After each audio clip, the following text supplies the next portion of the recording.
You want me to take a drink like this? Go ahead. We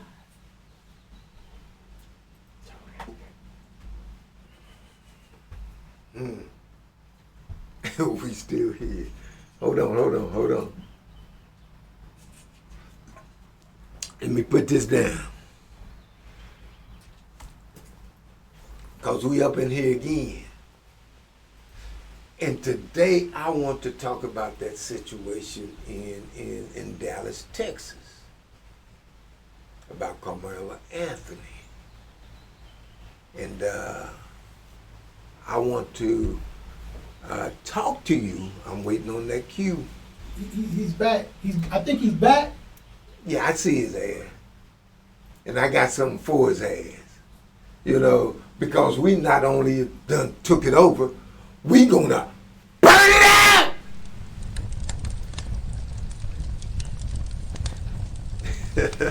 Stay tuned.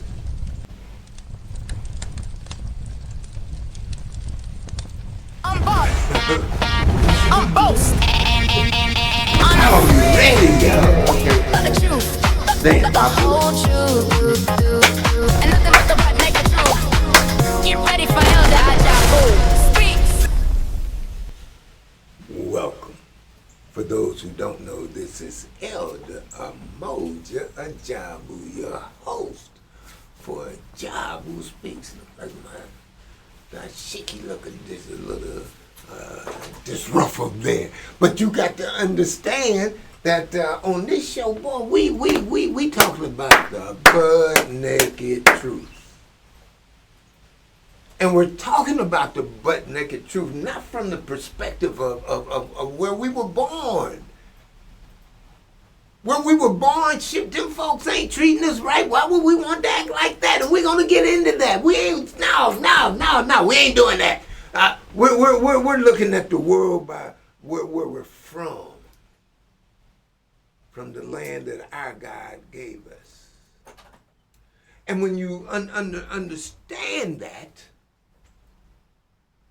you got to understand that normally,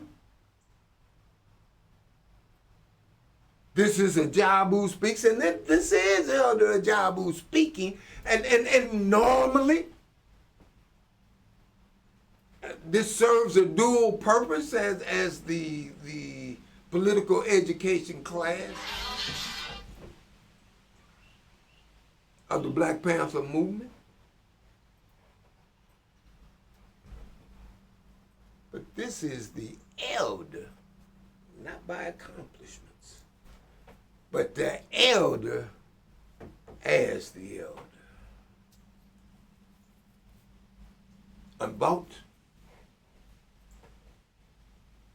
unbossed, and unafraid of the truth, the whole truth, and nothing but the butt naked truth. Thank you. I needed that whistle.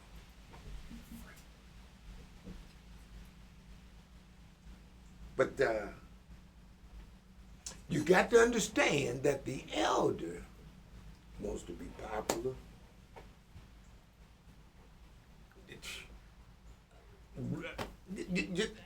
The utmost of popularity. I wish it was, that people would just endear me and people love me. But that ain't what I'm here for.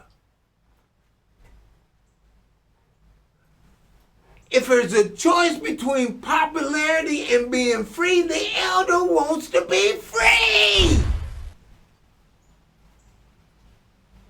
And when you're talking about being free, and that Panther boy, y'all need to straighten up because we need him. We need you. And it's time to stand up. And you see how they're telling Carmela Anthony, and y'all know who Carmela was. Carmela was on the track team out there in Dallas. There's a track meet. As the track meet is getting ready to go, there comes a big storm. They say it's a tornado. And so the people that's over the track meet cancels the track meet, says it's dangerous for people to be out there in that weather, go seek shelter. And that's what Carmela Anthony did. He sought the shelter, got into a shelter that wasn't necessarily his team's shelter, but got into a shelter, and the people under the shelter, you got to get your butt out of here. This ain't your tent. You ain't on our team. Get out of here. And the person bringing the message is Hunter Metcalf, this white boy. And he's bringing the message to Carmela that look, this is Memorial High School tent.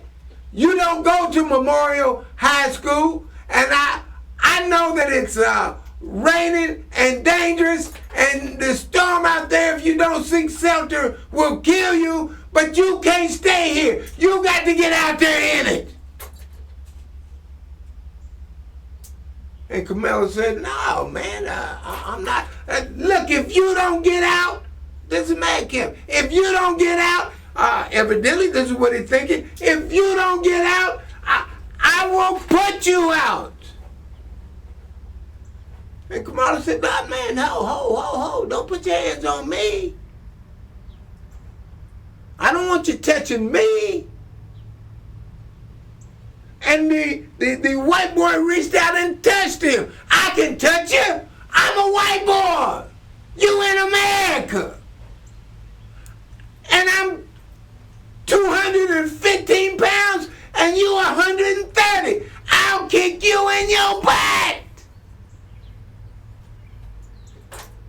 And Kamala said, no, man, don't let the size fool you now. Don't let the size fool you. Can you see it? Yeah, I know you bigger than me, but I got something for you, but I'll make you fall. Don't put your hands on me. I don't want you touching me. And I understand that this is not the tent that I'm supposed to be under, or that I would that would have my teammates under. I understand that, but there's a tornado out there. I need shelter. And I don't care whose shelter it is. And why would you, as a human being, why would you be concerned to the degree that you want to fight me? Because I done sought shelter under a tent at of the high school that you go to. Why would you act like that? Hunter? What? Yeah, I know y'all ain't on the same team. And I know that y'all compete on the field or on the track. But when you're off the track, man, and there's danger, do you still say, oh, you go to a school that's not mine, so I don't mind that you are subjected to danger? What kind of thinking is that? And that's what Carmela was putting up with. And so the white boy, Hunter,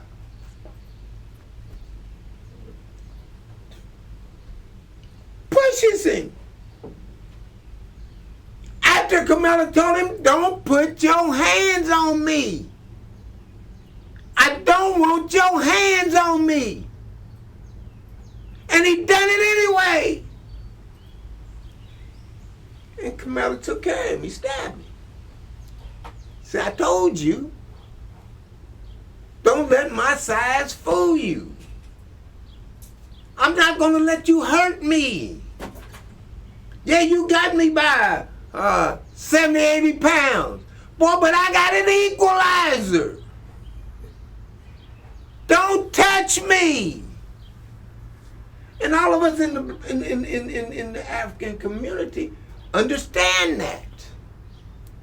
And so now that you got this young brother who I want to share with you. You got this young brother who's talking about a response to the jury finding Carmelo Anthony guilty for defending himself against Austin Metcalf. And he says that this, you ready? He says that this It's the way to handle that. Give it to Allen me. County, Dallas, Texas, Arlington, Grand Prairie, Irvin, Dalworth, Plano, Denton, Keller. It ain't safe for none of you white folks to come out this weekend. I'm giving y'all a fair warning right now. And guess what? It's gonna be a bunch of outside that look like me, and we ain't out there with no pocket knives. We out there with these. I guarantee y'all gonna pay for what that judge just did to Carmelo. If you don't believe me, bring out bold out this weekend and put on your Austin Metcalf shirts and see what happened to you. See now, I love my young folks. And he's upset, and y'all got to understand he's upset, and he ain't by himself. And he's saying, look, you know, we understand. This is what he's saying. We understand what Carmelo went up into or was up against. Not only the size, but the attitude. That dude was treating him like someone that was subhuman, which is the traditional way that America has always treated us while we've been here. And we know that we have to be prepared to defend ourselves against that type of behavior. And Carmelo did. And more of us understand it. But to jump out, young man, to jump out and just start having fisticuffs with white folks, that ain't gonna solve it. And I understand that too. And I'm not necessarily opposed to that. But not now. We're not ready for that. We're not ready. That will cause a fight bigger than what we're ready for. Now, if they bring it, then that's a whole nother story. All bets out. Take them out. Because they can't beat us. They can't beat us. But we should not initiate. And then I can say, okay, well, we're responding to what they did to Carmelo. And I agree, we should respond. But not that way. And to even give you a better understanding that's bigger than Carmela, I want you to hear this sister, this young sister. She's facking. 800,000 human beings being paid between nothing and 52 cents an hour, generating billions of dollars every single year in the United States of America. And Louisiana just decided it wanted more. $29 million. That's what Louisiana already extracts from modern-day slavery every single year. There are 13,000 unhoused people in the state right now, and a new law just made poverty a felony. The plantation is ready, and it's called Angola, named after the African country European settlers trafficked enslaved people from. The only thing missing was the bodies. What's happening in Louisiana isn't isolated, it's coordinated. While they criminalize Black poverty in the streets, they're simultaneously stripping Black people of the only weapon they had to fight back at the ballot box. On Wednesday, the Supreme Court voted 6-3 to gut Section 2 of the Voting Rights Act of 1965, the last remaining major protection against racially discriminatory redistricting. Within 1 hour of that ruling, Florida redrew its congressional maps to eliminate majority Black districts. Other Republican states are already moving to do the same. At the same time, Louisiana passed a law criminalizing homelessness. A first offense carries a $500 fine and 6 months in prison. A second offense? Well, that's a felony. 1 to 2 years in prison with hard labor. If you can't pay for your court-mandated treatment, the bill requires you to perform unpaid labor for the government to pay off the debt. They call it the Streets to Success Act. The president of the Louisiana NAACP said it plainly. You're turning homeless people into criminals. We're going to put them in jail because they didn't have the means to make it? Now understand where those people are going. Angola is the largest maximum security prison in the United States of America. 80% of its 6,300 inmates are black. Angola's mostly black inmates are still forced to pick cotton in the same fields as before slavery was abolished. The guards who oversee them are called freemen. It's always been slavery by another name, and they just voted to make sure you can't vote your way out of it. America didn't become the most powerful nation on earth despite slavery. It became powerful because of it. And the people who inherited that power have never stopped searching for a way to return to it. And they want to make America great again. Just not for you. It's not for us. And if you didn't know, now you know. Good. Just not for us. And young man, see, sister is giving you a broader foundation of why you got the attitude that you got, and it's the right attitude. You should be mad. We should be mad. And we should want to do something about it. But we've got to be diligent. We've got to be strategic. We just don't want to do something and make people go off and get people unnecessarily killed because we didn't properly plan. And we got to understand in this planet that some people might die. Hopefully more of them than us. But we got to plan it. And we got to understand that the war that we're waging is a psychological war. We've got to get the people to think right so that they'll act right. And that's a process. And so the elder, I'm saying that what we need to do in honor, and what she says you can't do about voting, I agree. You understand what I'm saying? She said that America wasn't great in spite of us. No, America was great because of us. I agree, because they oppressed us and got us labor free and raped us and hung us and made us be timid. But that stuff is over with. All them people dead. We ain't doing that no more. And your brother, your attitude is correct.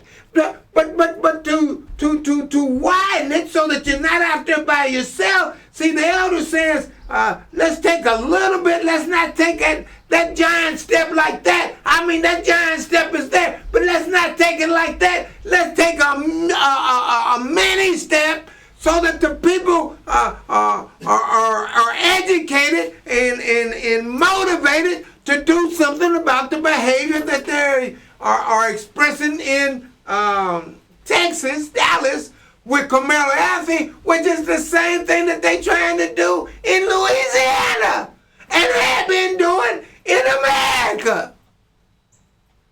We can stop it. So on their anniversary, their 250th anniversary, and we need that Panther. That boy, y'all got to get together, man. All that squabbling and stuff, y'all got to cut that out. You got to cut it out. Come together for this issue anyhow. And be upright. But because of this country's behavior, see, the elder, young man, I propose that we do something legal. I propose that our ancestors who fought and got us this citizenship, this American citizenship. We got the citizenship on paper. We ain't never been treated like an American. But we got rights because they done put it on. They say we got some rights. I'm saying on the anniversary, Let's exercise a right that they give us under the United States Constitution that they call the First Amendment. Can you help me? Can you help me? I say, let's burn a flag. I say, whoosh! Burn it up! It's legal and it's explosive because we can tell old Duck while he got his butt out there dancing in the window. We are going to exercise our right as citizens fully, and we're going to do that and let you know that the policy that has been implemented by America, we don't support that. Now, this is what that does. See, if America understands that she's got an internal problem, that she will have to deal with because of her external behavior, then it will change her behavior because she's got to deal with this internal problem. Y'all hear that? That's yes. There it is again. We're moving forward. This train is on the road. We ain't playing. Do y'all hear that? This train is on the move. Get on board. Because we ain't gonna continue to put up with that. They got that dancing, I got them, we done had them, we gonna get them some more. No. We gonna burn it up. We gonna send the message to America on its 250th anniversary that, look, we're gonna use our constitutional right under the First Amendment of the United States Constitution that says that we have the right of free speech, and burning the flag is an expression of free speech, and it is legal. Now, don't go out in the streets popping them. I mean, now we might have to get to that. But not right now. Don't rule that out. In fact, we're going to have to get to something more than these. Don't rule that out. But not right here at this moment. Not right here at this moment. And see, what that does is that creates the atmosphere to where it helps to protect the brothers in the Sahel, the Troika, Ibrahim Traore in Burkina Faso, Goita in Niger, and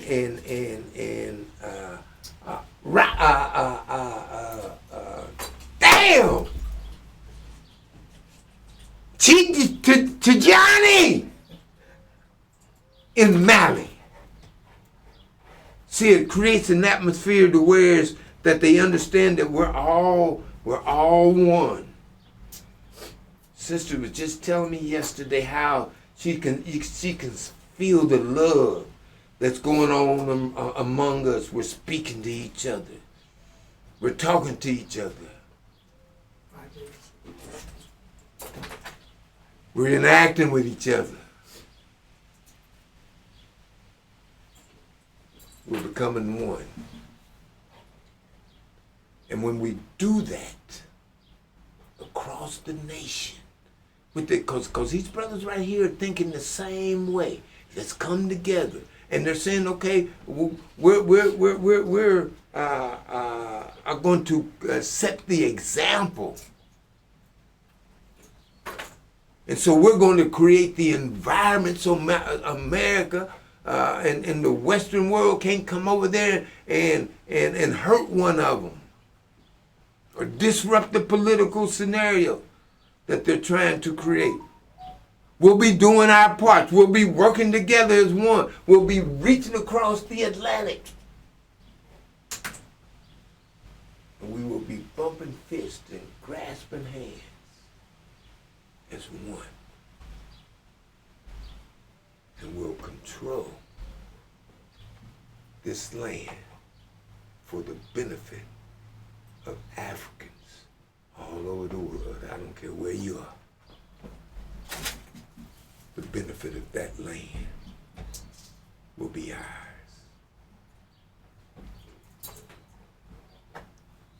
You've been listening to the elder.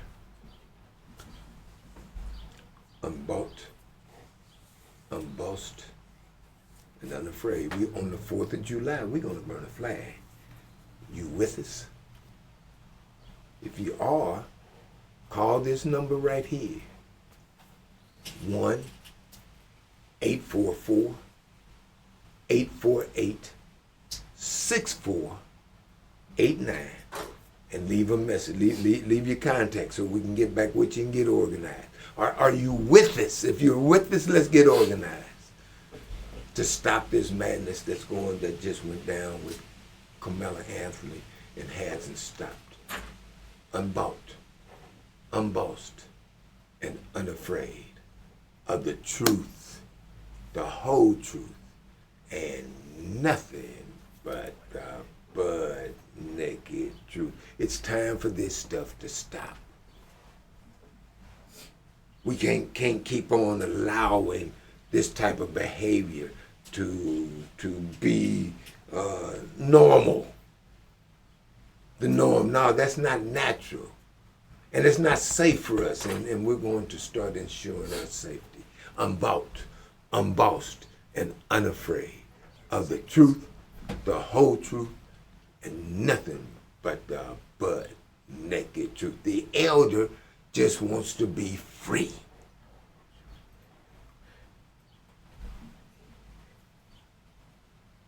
And he don't have but one question for you. You ready? Really? Let's make it happen.